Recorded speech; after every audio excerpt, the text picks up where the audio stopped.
everyone, and welcome once again to the vast and ominous comic book vault. I'm Captain Logan.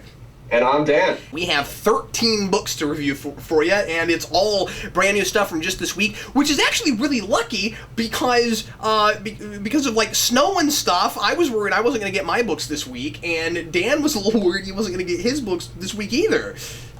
Yeah, I had some trouble with the store. My owner was sick on Wednesday, and I wasn't able to go in the store. So I was glad he was open today. He recovered pretty well, actually. Yeah, he was that's good. Pretty lively today. Both for him and, for his comic book shop.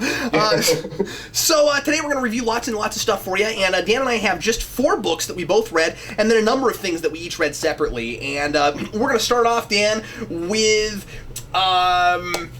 Guardians of the Galaxy! I couldn't remember. Galaxy 0.1 by Brian Bendis and Steve McNiven. Now, the first thing I want to say about this book, Dan, is I really liked it. I don't like that it's not just number 1. Why are we starting with a .1? Yeah, I thought that was sort of odd. I did read the letters page in the back, which sort of explained that this was originally supposed to be a story in the big .1 one-shot that they did for this year. And Bendis didn't think he'd be able to do the story in that amount of pages, and it actually became a 28-page story. That's why this is $4, has a code, and because they usually don't charge $4 for a .1, they're usually $2.99 to be accessible to new readers and stuff. That's why I was sort of surprised, but I was glad we got the extra pages and the digital code. I really did like Star-Lord's character in here. I thought it was really interesting, all the things that were going on. One of the things I really liked about Aquaman, where he's a guy trapped between 2 different cultures and worlds and doesn't really know where he fits in between them. He felt really a lot like Luke Skywalker to me, too, in that he has this whole father and son thing going on, how he doesn't like his father, and it's interesting how he sort of becomes him by the end of this through one of the events that happens in here.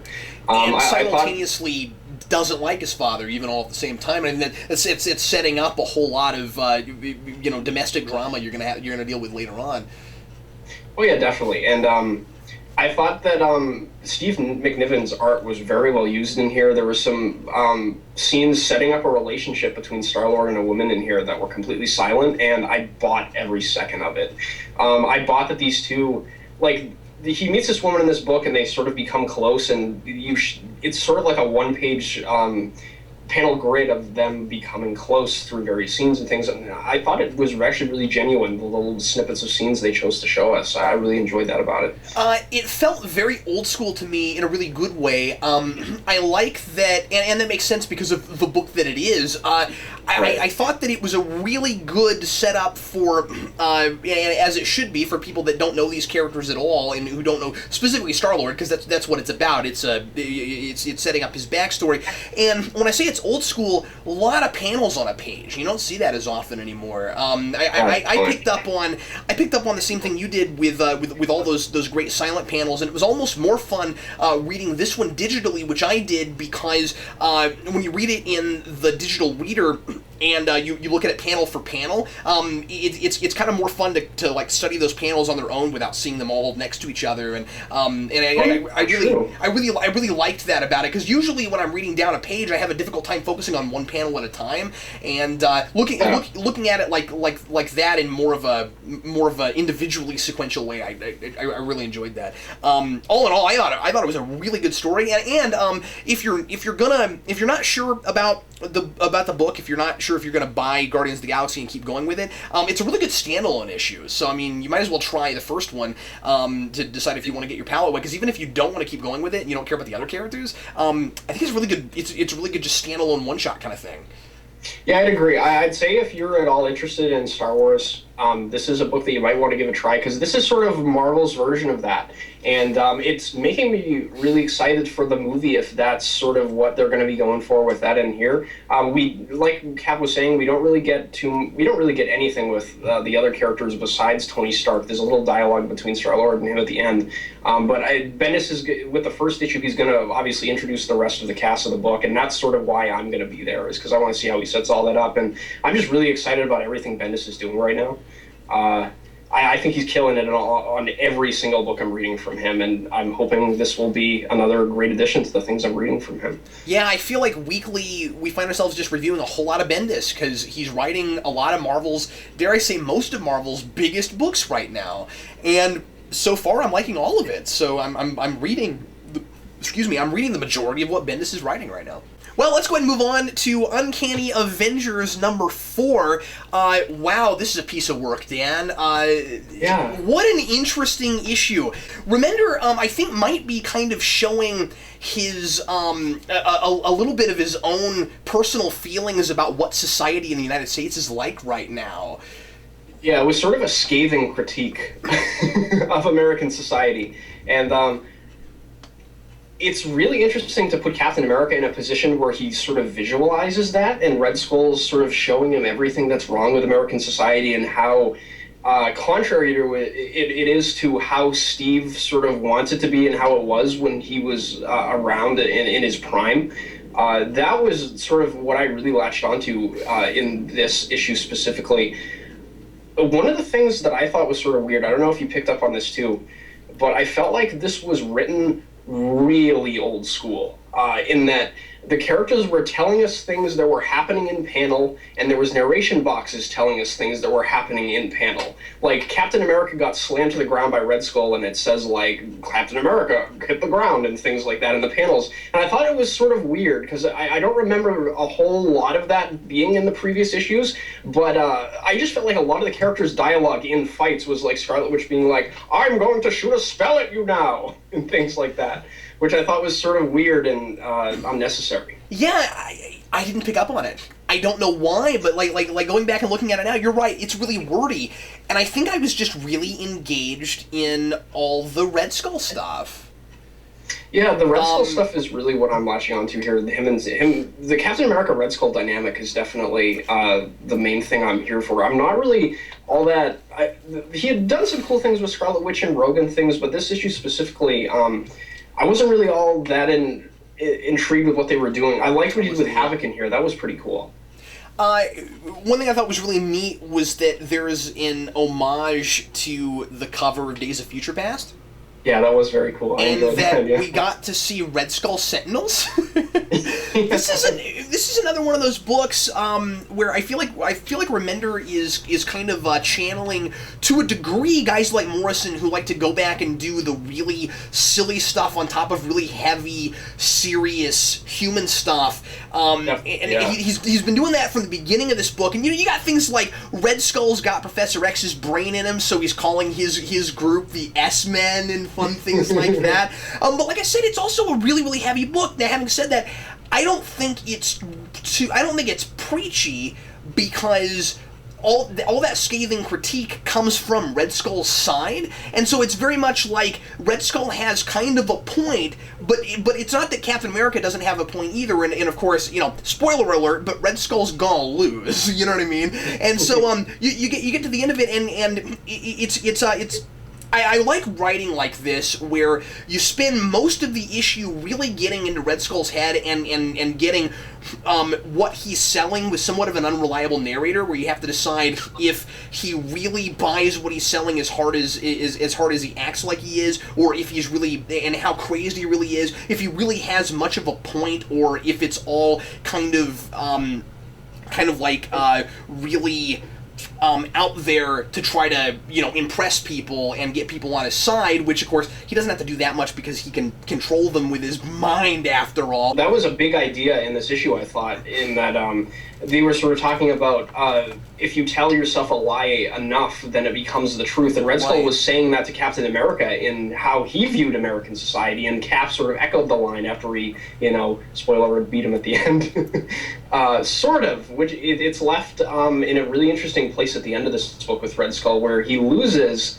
sort of. It's not definitive or anything, and then, like you said, the really fun mashing of the Avengers and X-Men thing gets literal at the end, but literal in a very fun way, and I'm really excited to see where it goes. Like you said, he's doing these really silly ideas where, like, if anyone else had done it, I'd be sort of rolling my eyes at it, but I know Remender is going to take it to a place that's emotionally resonant and all that sort of thing. I trust him, so. Avengers is a book that's not always... It's not really political all the time, but X-Men, that's all over the place. And I like that we have a story that's big over-the-top action like this. And not that X-Men isn't like that, but I felt like this has the feel of like an Avengers type of story plot-wise, but with the political messages and intrigue behind it. That is what makes X-Men so interesting. It's a great point. I feel like I'm reading 3 X-Men titles right now. Yeah. Speaking of, let's go ahead and move on then. I think we'd say we both recommend that one. Let's move on then to Uncanny X-Men #2. Once again, like I said last time we reviewed this is a book I didn't think I was going to read, and I cannot help myself. I got to read this book. What'd you think, Dan? I thought this was really good. I like that Bendis is addressing the Scott and Emma relationship, because that was something that I was a big fan of. I know a lot of people don't like Emma. I know a lot of people are Jean Grey diehards, and I like both of them, but I thought their relationship is really interesting. I like sort of where it's taken here. I like seeing an Emma Frost, this character that's used to being this elitist person, taken down a peg and not knowing how to deal with that. I think all of that's really interesting. Bendis is taking a lot of time to, like we were talking about with Guardians, to get in the characters' heads and give us a good sense of who they are, and then throwing us into the action. I really like that about this book. A lot of intrigue in this book too. Yeah. From the first issue, we know that Magneto isn't really with Scott anymore, and that's not even referenced again until really close to the end. And the whole way through, you're kind of waiting to see when he's going to strike, but they're not focusing on him. And if you haven't read the first issue, you wouldn't even know that that's going on. And I really like that, because I get the sense that Scott is really relying on Magneto right now, and he thinks that they're very much together, and they're not, and that's going to bite him pretty soon. I am really creeped out by this whole notion of Scott just hoping that all of these kids' parents and people will just accept him. The fact that, I mean, like, after everything that happened in AVX, he was incarcerated for a while, all that. He's kind of still on the run from the government. He's sort of a wanted criminal still, as far as I'm aware. And he's setting up a school again in with the name of the guy he killed. This is wrong, just on so many levels. It's really interesting that Bendis hasn't given us any insight into Cyclops' head. I think that's a really interesting choice. That's intentional. Because you have Magneto saying that he's a little bit off of his rocker and that he's really dangerous because of that. And you want, as an X-Men fan, you want to believe in what Scott's doing, because Scott Summers personally is a character I really like, and he looks like he has noble intentions, but you're not really sure about him, and that plays into the whole intrigue thing you were talking about with this book. That's really interesting. This is truly the Black Ops X-Men team in the right way. Yeah. The new X-Men is the light X-Men book, and this is the dark one, and it's not offensively dark, if that makes any sense, because you know how some of them just try to be dark for the sake of being dark. I think this is necessary in its tone. I think you're right, and I also think it's funny that you called the other book a light book, because I think that there's a lot of heavy character stuff that happens in that book. You know what I mean? There is, but aesthetically, you know what I mean? Oh no, absolutely, definitely aesthetically. This book is so muted. I talked about that the last time I reviewed this book, and I mean, like, you've got some, and the art is even somewhat sketchy, and I didn't care for it the first time I flipped open the first issue, and it fits so well with this material. It seems almost necessary how how understated it looks. There's a lot of like lack of backgrounds and things like that. There's a lot of white space, which is kind of unusual for an X-Men book. And I also wanted to mention that I don't know why, but I'm latching on to this guy with the weird like gold ball powers. Yeah. It's such a weird, goofy power, and I love that Bendis is really kind of going into it and asking all the questions I have about it. What are they made of? Like what? And then somebody calls him gold balls or something, and he's like, "No, that'll stick. Don't call me that." I have a feeling that he's gonna turn out to have a really awesome, powerful power once he learns how to use it, which will be really funny. And in general, I think all of the kids that Bendis introduced in this are pretty likable characters, and if he takes them, does things with them in the future, I think I could see them being mainstay young members of this team and relevant characters. That's kind of what I'm hoping for. I also like the fact that they're such regular looking people, a lot of them. Definitely. These are not. It's not like nature picks the most beautiful people to be mutants. And again, the guy with the gold ball powers, he's just a regular looking guy. He's a little overweight. I mean, he's just a dude, and all of a sudden he's thrown into this. That's what classic X-Men's about, and I really like getting back to that. And yet, at the same time as it's sort of classic X-Men, you also don't really know who the good guys are right now. And that's a little it's a little uncomfortable, and again, in a good way. I find this book very entertaining, and it's entertaining in that, like you said, that Black Ops kind of way, kind of in like that secret agent kind of way, where you're supposed to be a little bit uncomfortable. You never know exactly what's going on. You don't always know who the good guys are. Right. I think the interesting thing about this from an X-Men fan point of view is they took the Magneto and X-Men dynamic and flipped it completely on its head. Magneto's still a villain of the X-Men, but he's sort of the most level-headed one out of all of them, which is sort of weird. Yeah, because if the X-Men aren't really the good guy, I don't know. It's not black and white, and it can't be black and white anymore. Yeah, and I think that's really intriguing, given that so much of the book is kind of black and white, and that's... Because that's how Scott Summers wanted to see it. Yeah, exactly. Well, Dan, our last book together is Ninja Turtles: Secret History of the Foot Clan, number 3. Yay. Yeah. So, like I've said before with this book, I'm just going to keep repeating this in case people aren't reading this. If you're reading Ninja Turtles at all, boy, is this essential. Just essential. Yeah. Especially if you're a fan of the Shredder in any capacity, and if you're a Turtles fan, I know how you can't be a fan of the Shredder. You get most of Shredder's backstory in here, and it's the sort of thing. It does what the best issues of this book have been doing so far in the main series, in that it's giving you familiar things, but through a completely different lens. Like, we get Shredder's origin, and it's sort of similar to things we've seen before. But it's so much more complex and layered than it was before. It's really interesting to me how they're incorporating mystical things and science fiction into the origin of the Shredder and the Foot Clan, and you're not really sure where the lines meet or cross. Like, it's sort of blended in a really mysterious way, and I really like that about it.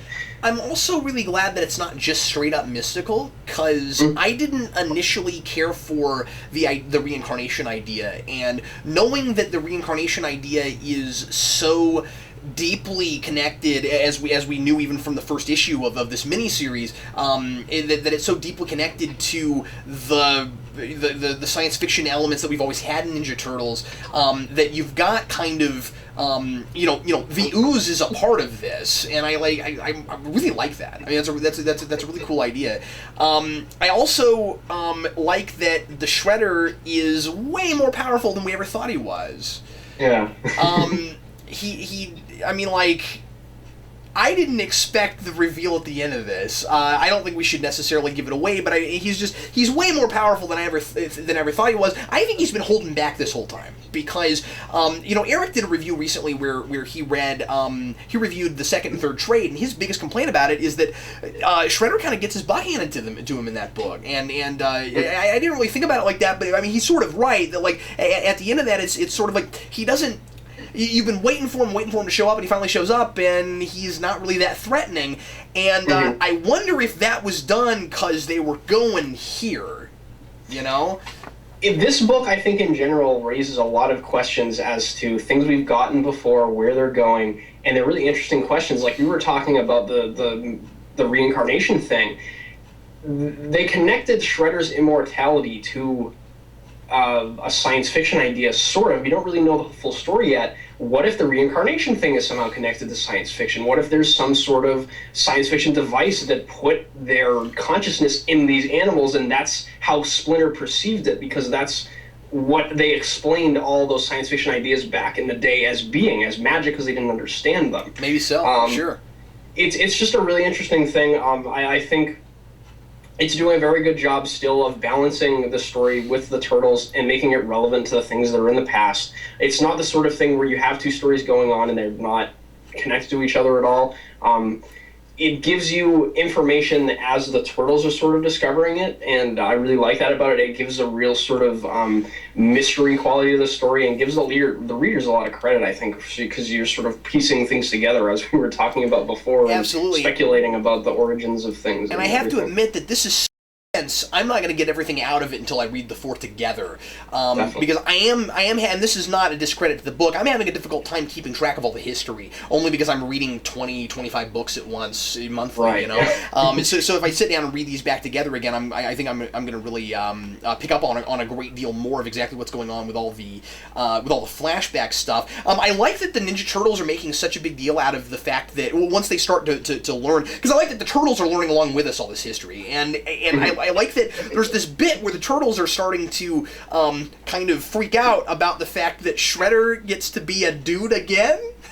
Because, like, they got reincarnated as turtles, and they're like, how come he gets to keep being a dude again? And more importantly, the same dude, right? Like, he's still a person. Exactly. I mean, he's still a person, but he's still a Rokusaki.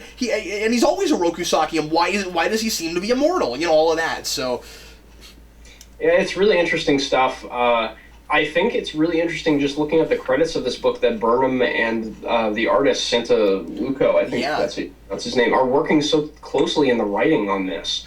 When they announced this, I had assumed that Burnham was going to be doing the story and scripting it, and Santaluco was just going to be doing the artwork. But it says story by Santaluco and then script by Santaluco and Burnham. So Burnham's just helping him script this. And that's just a tribute to how talented this guy is in making this book so great.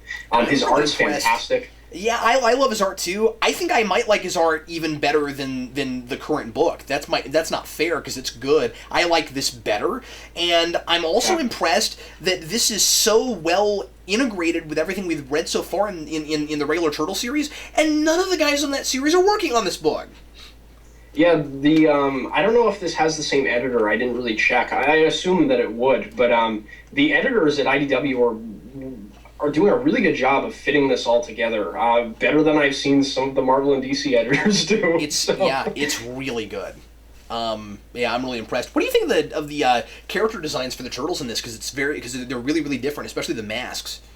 I like what he does with the masks. I like how they sort of reflect their personalities, where Raph's is a little bit more jagged, Leo's looks like it's a little bit more focused in the cuts, Michelangelo's is kind of the standard-looking mask. It's kind of big and goofy. I think the masks say something about their personalities, and I thought that was really interesting. And I liked at the end here that we got to see Leonardo with his mask off, because that's something they did all over the place in the Mirage comics, and they don't do it a lot in other places. So I thought that was a kind of cool thing. Okay, so let's go ahead and go on to our solo books this week, Dan. I guess I'll start. I want to begin with Justin Cristelli's Red Knight number 6. This, of course, is The Real Manos on YouTube, and this is his most recent book. Just so you know, Manos is going to be taking a break from this book for a few months, so be sure and get your hands on this issue, because it's absolutely fantastic, and I think that he left this on a really, really great note, since he's taking a little bit of a hiatus from the book. This is hands down the best issue of this series. Now, having said that, I think I've said that for the last 3. He just keeps trumping himself, and I really like his previous artists, and I think that J.C. Grande. Grande kept improving every issue, but I also really like Shiloh Penfield here, and I'd like to see her on this book again too. That's not saying that I want to see Grande not come back, but I mean, I think that each of them is really good for particular kinds of stories. This is somewhat of a mystical kind of story, and I think that she's really great for that kind of thing. Looking at the cover here, this is a really Vertigo-looking cover. This looks like something that you would see for like Hellblazer. And in fact, this bird guy almost looks a little bit like Hellblazer. I was going to say, the guy on the cover reminded me of John Constantine. Yeah, if Constantine controlled birds and was a supervillain, he'd be this guy. So, in this issue, Red Knight has to go up against a guy called Bird, B-Y-R-D, who can control birds. And he does it through a magic spell that he put on himself a long time ago, and I don't want to give away exactly how the spell works because the spell is really interesting.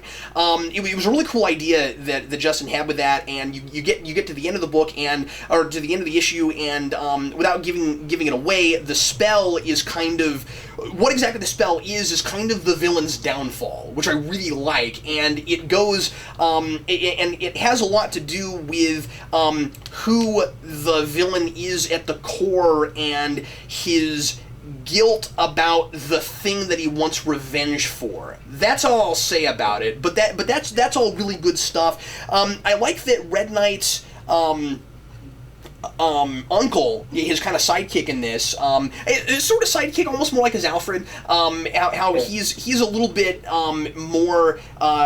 He has a lot more to do in this book, and I really appreciate that. He's a character that I've been latching onto a lot. I think he's a lot of fun, and he's a lot different. He's a lot different from Red Knight because Red Knight's kind of progressive, and he's much more of kind of a traditional good old boy conservative kind of guy. And I like putting those two together. The juxtaposition is really good.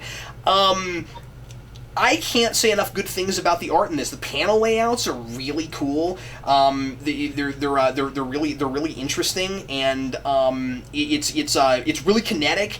And the birds. There's just so many birds, Dan. Just all over the book. I feel like she goes so above and beyond where they're just like really dynamic. They're crashing through windows and they're flying at people, and it's Alfred Hitchcock, and yet he never references Alfred Hitchcock anywhere in the issue, which I thought was really classy of him.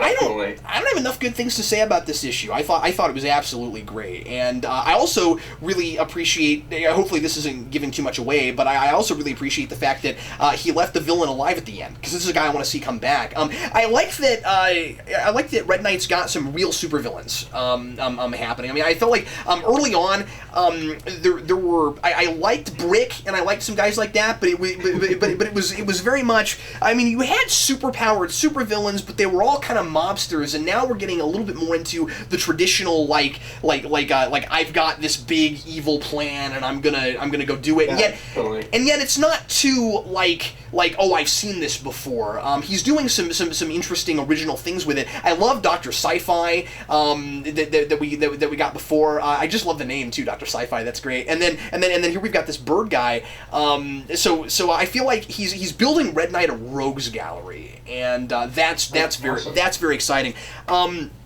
This is another one of those things where it's black and white. It ought to be black and white. The shading is great. I could talk about the art on this one all day. Anyway, so Red Knight number 6. I highly recommend this. And if you've never read Red Knight before and you don't and you're not sure about it, and you don't want to sink money into getting all 6, buy this one. Start with 6 and work your way backwards. I don't know if Justin would agree with that, but I think it's his best writing so far, and it's a good standalone issue. You don't really have to know too much. So, but it's also good continuity stuff too, calling back to some earlier things that happened. So anyway, sorry about talking about that for so long, but I wanted to give it a good recommendation because, of course, it's Justin's book. It's kind of underground, and I feel like I need to talk about it a little bit so that people will take a look because it's awesome. This one's really good.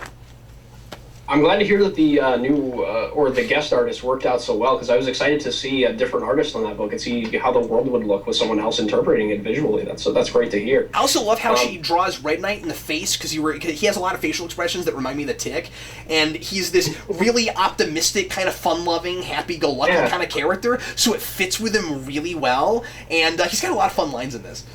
That's awesome. And I wanted to mention, too, because I recently purchased the digital and print copy of that issue, as a matter of fact. I just haven't gotten a chance to read it yet. So the digital issues are 99 cents. So you can get the whole series for $6. That's a great point. I forgot he was doing those digital, yeah. Yeah, so, I mean, for the price of, 2 mainstream books, you can get 6. Or 1.5 a lot of the time. Right. What do you got, Dan? I got Justice League number 17. This is actually from last week. I forgot to buy it. People reminded me in the comments that Justice League, the conclusion of Throne of Atlantis, had come out. And I didn't forget it because I'm not liking this book or anything. I just don't have Justice League in my pull regularly, so I just forgot to pull it off the shelf. And I really enjoyed the conclusion to this because it's basically the conclusion of the character arc that's been running throughout all previous 16 issues of Aquaman and the crossover that was going through Justice League. We finally get Aquaman choosing a side between Atlantis and the surface world, sort of finding a home. I'll explain more about that because the epilogue talks a little bit more about that, which I'm also going to be reviewing. Let me guess, he chooses Atlantis, the end. No. No, but he does choose Atlantis, but it's... Oh, really? Okay. It's a very conflicting character thing for him because it's a culture that he doesn't really get because he grew up in the surface world and he has this sort of like duty thrust upon him, but at the end of the story he's sort of forced to do that, to take the role of king, and it's sort of getting us to the place of the traditional like Silver Age Aquaman status quo. So it's changing. It's a big status quo change for Aquaman. We're getting him to a new place. I'm really excited for the direction of this book going forward, and I'd highly recommend this for people that are Aquaman fans. I feel like this should have been an issue of the Aquaman book, honestly. The Justice League don't have a lot to do here. They're sort of just standing around and do a lot of fighting against the Atlanteans, which I guess is warranted of the title because they're in the book. But it's really just all character stuff with Aquaman, Vulko, his former advisor when he was on the throne, and Orm, Ocean Master's brother. So I highly recommend this. I really enjoyed it. Why would you put the conclusion of Throne of Atlantis in Justice League? Yeah, it's weird. And they set up there's this weird like disjointed thing at the end too where they set up the Justice League of America book and the Legion of Doom, which is sort of weird. All right. Well, anyway. Next up, I've got Batman Incorporated number 8. So, giant spoiler alert. Damian Wayne does indeed die in this issue. Now, the reason I'm telling you that is because I can't talk about this issue without telling you that. That's what it's about. Look at the cover. R.I.P., except somebody actually dies. So...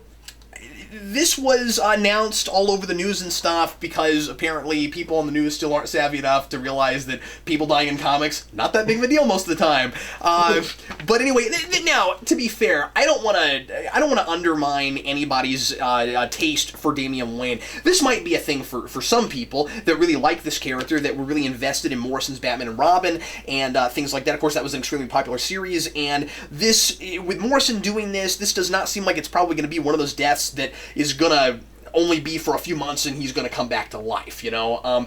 I would not be surprised if sometime down the road they felt the need to resurrect him. I don't want that. I hope not. But I didn't want that for Jason Todd either, and that's why I'm saying that for my money, I would not be surprised if that were to happen. So, yes, this counts, this is relevant, and I also don't think that this is a 52 gimmick. I really believe that Morrison not only would he have done this if 52 hadn't happened, but I think that this was a big part of his endgame for his entire run. I really kind of like the idea that you got R.I.P. for a long time, where Batman sort of dies, and then by the end of it, somebody actually does die, you know, and there really is a rest in peace, you know. So anyway, Morrison played a dirty trick on me, because the previous issue to this, not knowing that Damian Wayne was going to die. By the way, I really appreciate the fact that they waited so long to tell us, even if they had to tell us before the issue came out. I didn't know about it until a week before the issue came out. The issue before this, I made the statement on New Acquisitions that suddenly I kind of like Damian Wayne. I don't usually like him, but Morrison made me like him in that issue. And then the very next issue, he kills him off. Of course. It's like, we make him likable, and then we kill him. There's somewhat of... I'm of two minds about it in just what exactly is happening in this issue. There's what I find to be somewhat of an annoying thing that goes on, where the tone is very much Damian Wayne's going to die from the very beginning. I mean, it's very much this tonally. there's a lot of dialogue that's sort of double entendre, a little bit ironic, because we know the character's going to die. It's very much written in such a way where it expects that you know where it's going, so it's trying to be interesting. And it's trying to be fun. In again, making you, really upset when Damian Wayne dies, because all of a sudden he's kind of a fun character. But I've never found him to be fun before this. So he keeps, on 2 or 3 occasions, he says to both Tim Drake and to Dick Grayson, "What would you do without me?" That's his big thing through the whole book. What would you do without me? And then he gets killed at the end. That's all I'm going to say about it. It's a riveting issue. It's there's a lot of really, really great action. The way he dies is sad and disturbing, and I'm not going to even give away exactly how he dies or who he gets killed by or anything like that, but it is, the panel, I think, is very indicative of, or not indicative, but it's what I would expect for somebody who was raised by, or was supposed to be fully raised by, the League of Assassins. I kind of like the way he dies, in that they decided to kill him. Anyway, I appreciate that Morrison made me care about his death. I wish there had been more lead up to it. I wish I'd liked him for, say, the whole 8-issue run so far of Batman Incorporated. But anyway, that's my only complaint about it. I think it's a good book. I would definitely recommend it, and not just because it's a collectible somebody dies issue. Go ahead, man. I'd imagine that that's going to, at least for some of the Bat books, I'm sure all of them won't be dealing with the fallout of the death and everything. I'm sure Snyder his plans won't be interrupted by that. But that seems like an interesting thing with Batman's character, where, his biological son died and had him having to deal with that. I imagine that's going to be interesting to see what's going to happen moving forward. But the next book I have, as I said before, was the epilogue to Throne of Atlantis. This is Aquaman number 17. By Jeff Johns and Paul Piltier. They put the epilogue in Aquaman. They should have flipped that. Anyway, I'm sorry. It's weird. That's what I think. I mean, the Justice League aren't really in this issue at all, so I guess that sort of makes sense. But anyway, I really enjoyed this issue because it deals with the fallout of Aquaman making that choice, as I had said before, choosing it to be the King of Atlantis, and he's sort of having to deal with a lot of political issues and how the world views his country in here, which is really interesting. It's all about, like, how a ruler gauges public opinion, sort of, because, like, they come upon this ship of whalers and they're using Atlantean weapons that they found at the bottom of the sea, remnants of the war, technology that surface people had never had before, and they're really powerful weapons, and they're using it to kill whales en masse. And there's these crazy extremist environmentalists that come and try to, like, beat them, and Aquaman shows up at the same time. The environmentalists don't really like Aquaman either, because a lot of people think he was responsible for almost sinking a city in the previous story. So he has this really, like, bad PR thing going on, and at the same time his people are at the throats of the surface world for all of the years of pollution they've put on them, and he's trying to diplomatically have his two homes be friendly with each other when they're at each other's throats, even after this war. They were left on really bad terms. It's really interesting political and kingship things that if you're a fan of Shakespearean things at all, it's very much that through a modern lens. And that's what I've always really loved about Aquaman. That's what Peter David did with it, and I really like that stuff. So I'm really enjoying this. I'd highly recommend it. I wish I'd been reading that. I will. It's great stuff. I will definitely try to take a look at it and trade. Next thing I want to talk about real quick is Deadpool Killustrated number 2. So Deadpool Killustrated is such a fun book. I still don't know how I feel about it with the premise connected to, of course, its predecessor, Deadpool Kills the Marvel Universe, where at the end of that book he seems to find Cullen Bunn and kill him. And this is still about peeling back the layers of reality, but I thought he kind of got to the reality that created the universe, and now he's kind of... I hate saying backpedaled, because that makes this seem really lazy. It's not. It's just that he's got to kind of change the premise to a point to even make this work, because that other book was about, reading a book about comics that actually is a comic book, but here he's got to go into classics, and they're not comic books, so that kind of messes with my head a little bit. It doesn't seem to fit the premise quite as well. But what I really love that we start getting in this issue that we didn't have yet in the first issue is I'm starting to really see the point of this and how this fits and connects with the whole idea of the Ideaverse that's set up in the first issue with the Marvel multiverse, being that Deadpool, I don't know how much sense this makes, but I love it. Deadpool has to go through all of these different classics of literature and kill all of the archetypes that create Marvel superheroes and supervillains. Oh, that's really interesting. And we get to see who they all are. So right before he kills one, it morphs into the character that we know, and I don't know if it's physically doing that or if it's just Deadpool picking up on, oh, that's who that is. So right. Ahab, so the idea is that without these characters you wouldn't have the Marvel characters, and so if he goes and kills them, it seems like it would make more sense if he had to kill the authors of these books, and then they wouldn't have been made. But that's how they're doing it. I also wonder if there's not like a, I guess there's not a multiverse for these characters because there's only like one book canon of each character, so maybe that's why he only has to kill one of them, but he has like a million characters in the Marvel because there's a Marvel multiverse. Right. It's kind of interesting how he's taking these literal these figurative things and making them literal in this book. But anyway, like Ahab.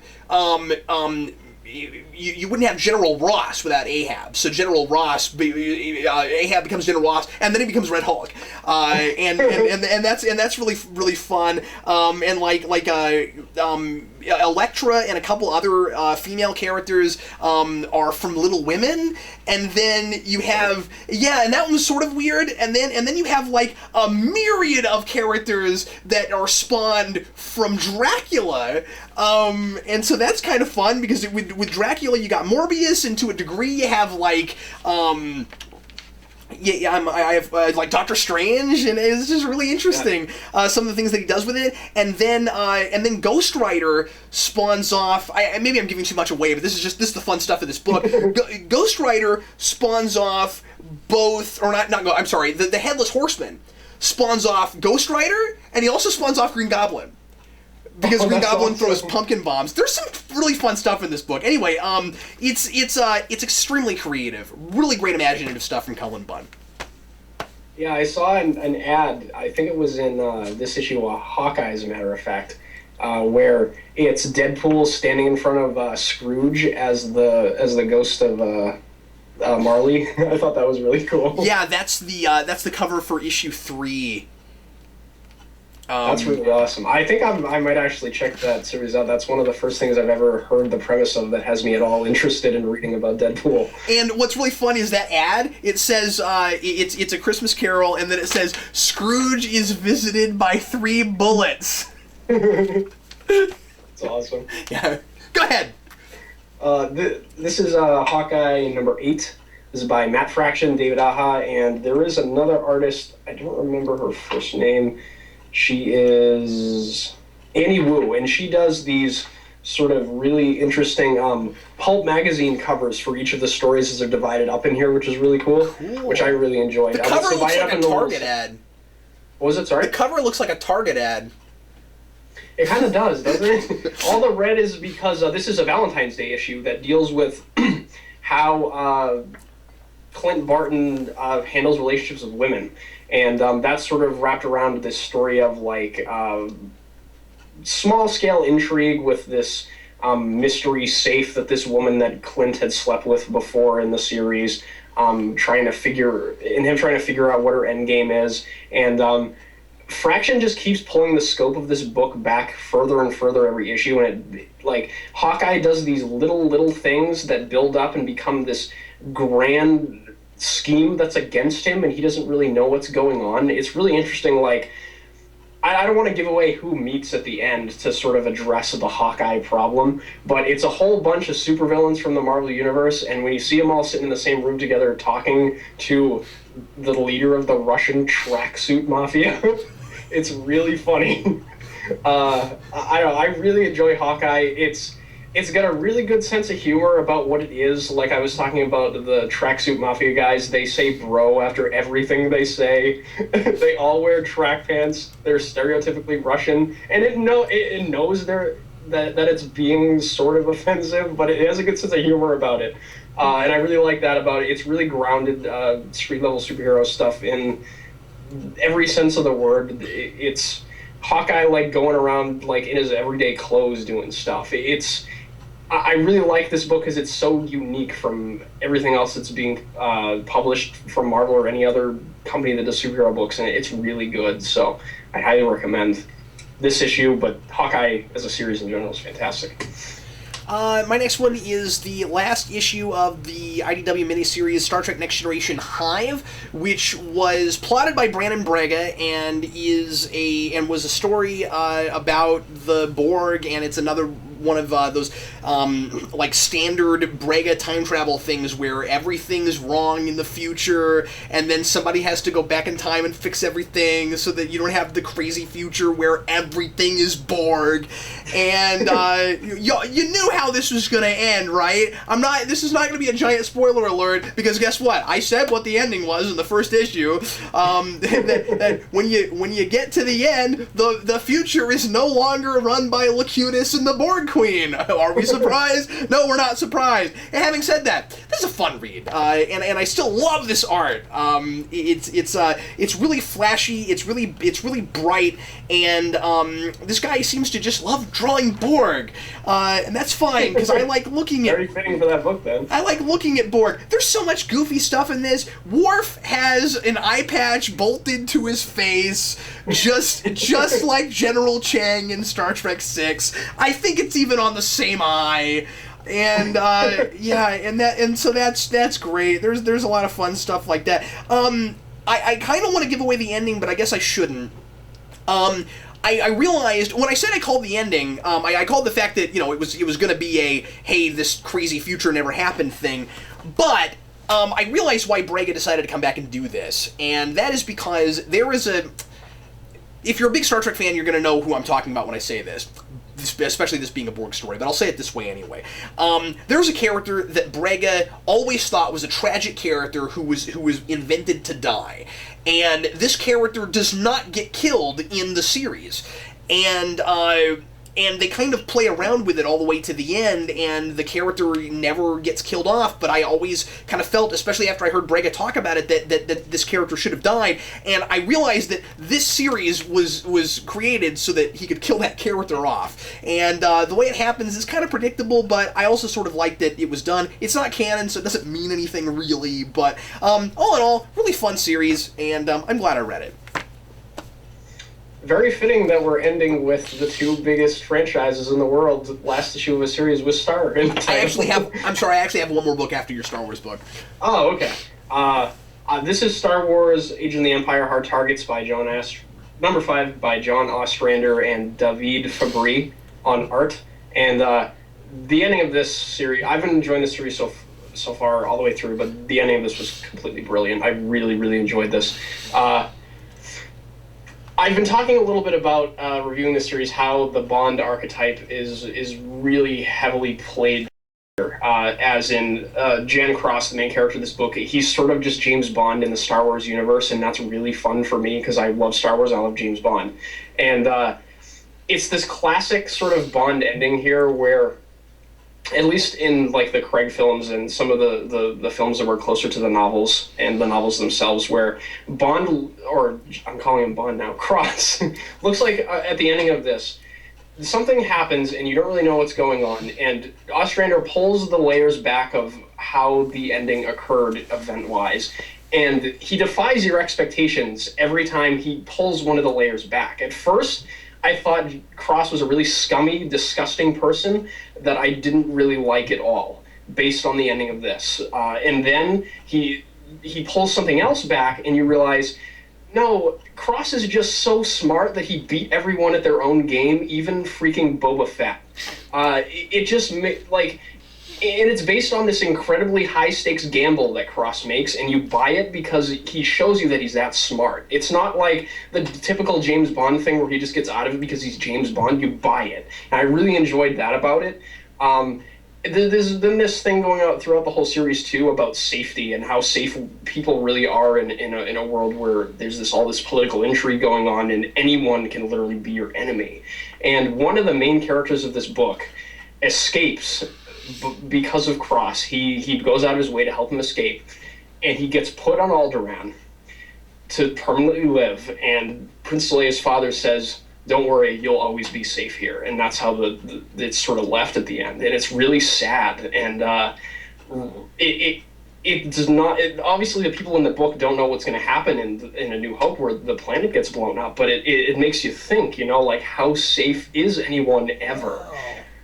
This was completely brilliant. I really, really enjoyed this. This is some of Ostrander's finest work on Star Wars that I've read. I really like this. Highly recommend it for any Star Wars fan. That cover's so cool looking. It looks like James Bond is punching out Boba Fett. Right? That's awesome! Yeah, these series, the first one and this one especially, are really fun. They have a lot of fun with, like, Bond villain archetypes, too. Like, typical Bond villains, but in the Star Wars universe, which are really fun, too. Well, Dan and I had every intention of rolling faster than this, but I guess we had a lot more to say than we thought we did, and a ton of books this week, so sorry we've gone so far over time.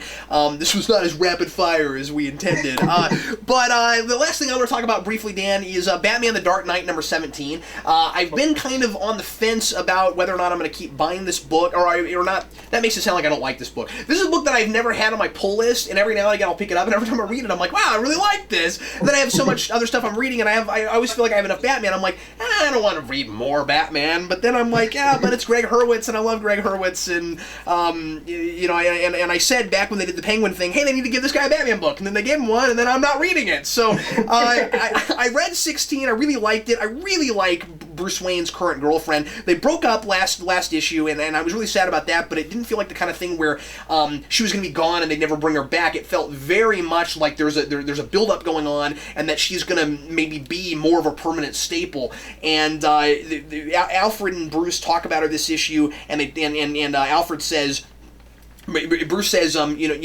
she's gone, and Alfred didn't know about this. She's gone, she's not coming back, and Alfred says, but we both know she was different. And I felt from Greg Hurwitz's writing that this girl is different, and I want her to be with Bruce Wayne, and I really like her, and she's unlike anybody I think Bruce Wayne's ever dated. Without going into detail, she's a really charismatic character, and really interesting, and I really like her, Natalia. Anyway, so this is more of the Mad Hatter stuff. I'm not a big Mad Hatter fan, which is part of the reason I didn't know if I was going to buy this, but I liked last issue, so I picked it up, and we're getting some more background from Mad Hatter, and this kind of twisted stuff about why exactly he became so enamored with Alice in Wonderland and this girl that he tried to date. And it's not that he just, in this version, he wasn't just reading the book all the time. He went to a theme park that was all Alice in Wonderland, and he went with a girl named Alice, which I wondered how he managed that. But and it was like the best day of his entire life. And he's constantly trying to recreate it. And I really like that. Now, what I don't know if I buy is that he went to an Alice in Wonderland themed theme park. Now, it might be that we were only seeing that from his perspective and that they actually were someplace else, but that's kind of how he remembers it. I don't know. It could be that, because it is drawn in such a way where the colors and the art and everything is a little bit different from some of the other stuff in it. So it might be that's not a literal take. But if it is a literal take, it's a little bit strange that his father's a hat maker. I do kind of wonder about that. I also like the idea of his father being a hat maker, and again, his father was like this really wise person who had all these great things to say about, these great quotes about life and how to live it. And he finds these, and now that he's a crazy supervillain, these really sad, twisted, bizarre ways to misinterpret what his father was telling him when he was a kid. And I really like all that. I like how personal this is made for Mad Hatter. And let me say this real quick before I mention my big problem with the book. I also love that Batman is flying around in the Batwing from the 1989 movie. It's that Batwing. It looks just like it. That's what the Batwing should always look like. Anyway, this is a really classic looking Batman book, and I really love that about it. What I don't like is that Mad Hatter is so extremely violent in this. He's got a 60s Batman plot where it's weird. It's a 60s Batman plot mixed with the most violent Mad Hatter you've ever seen, where he has that thing where he puts a device in hats and he controls people's minds. And I'm like, oh, well, that's classic Mad Hatter, awesome. But he's got a scene, and this is the only one I'll mention, there's other stuff too, but he's constantly killing henchmen, just constantly, in the most violent ways possible. And he's got a scene where he does that Bane thing where he grabs a guy's head and he twists it and he kills him. How is Mad Hatter strong enough to pull that off? I don't even buy it. And I also don't like that because he was always a more mousy, squirrely kind of villain. Like the whole idea is that he's not the physical type. He's not capable of that. He has to do these evil things with those wits and not his brawn. I don't like the idea that Mad Hatter has brawn. So that's a big issue I have with Hurwitz on this. I think that he's trying to make Mad Hatter more menacing than he ever has been before. I say that in the case of a guy like that who is brains over brawn, it's not broken, don't fix it. But I'm not even a big Mad Hatter fan. It just bugs me because I don't feel like every villain needs to be capable of... Look, if I grab Dan's head right now, which I can't do because, he's in my computer, but if I grab Dan's head and I twisted it like this, I am not trained nor strong enough to actually break his neck, probably. Right. Anyway, so I don't know, that bugged me. But whatever. I'm going on about that. Anyway, that's it. But I do recommend the book, regardless of that. It's a good read, and I will probably buy the next one. Nice. So anyway, there was so much good stuff to talk about this week, man. Oh, I know. I was really pleased with the stack of books I bought. Yeah, this is a great week, and when you have to pick up that many, it's great when they're all really good. I don't feel like there was anything that we were really disappointed with this week. No, which is good. Says good things about our taste in comics, I suppose, right? Yeah, or just that it's a good time to read comics, yeah. Right. Well, everybody, thanks as always for watching The Comic Vault and for watching New Acquisitions. Thanks a lot for being with me, Dan. And if anybody ever wants to send us anything to review on The Vault, you can always send that to Geekvolution's P.O. Box. That's Geekvolution, P.O. Box 14183, Lenexa, Kansas 66285. And we'll see you next week. I'm Captain Logan. And I'm Dan. Happy reading.